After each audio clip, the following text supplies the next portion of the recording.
Hey guys, welcome back to Electrical Car Repair Live. Thank you guys for watching and subscribing to the channel. Today will be super helpful video guys to any of you having a Ford C-Max, Ford Fusion or Lincoln MKZ. What's common between these three vehicles guys, the hybrid engine that they use and the drivetrain is the same in all these three vehicles.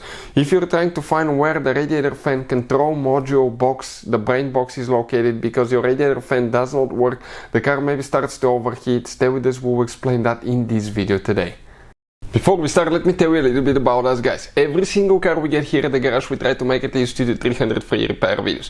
Why we do that? Simply because our mission at the shop is to save you as much money as we can.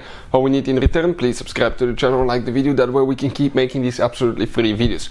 Another thing, if you want to save quite a bit of money on car parts, tools, anything for your car guys, check out the link in the description of the video below. That's where we get all our tools and supplies from. So let's go ahead and start on it now.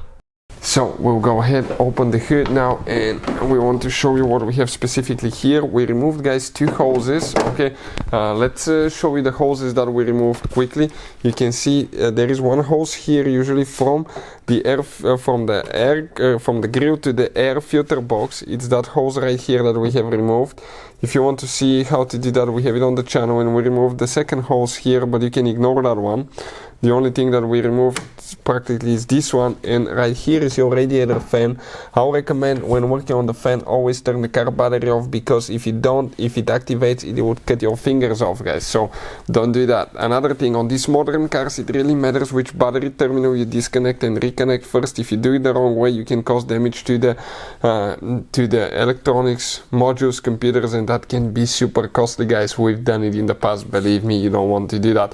So check out, we have a video on the channel which battery terminal to disconnect and reconnect first. And once you do that guys, okay, if you come right here, check it out on the fan right here, that thing on your radiator fan, you have a device that's known as the radiator control module guys, and it attaches only with you can see right here it has only one big wire right here, and then you have another one on the other side. So it connects to the radiator fan motor, and then the electricity comes from the engine computer and the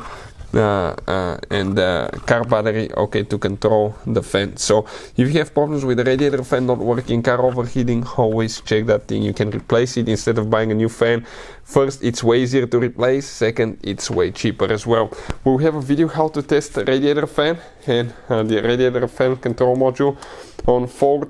I think it's on our main YouTube channel, Auto Repair guys. Check it out, it will teach you how to do that and find out if it's good or bad. Thank you for watching and see you next time.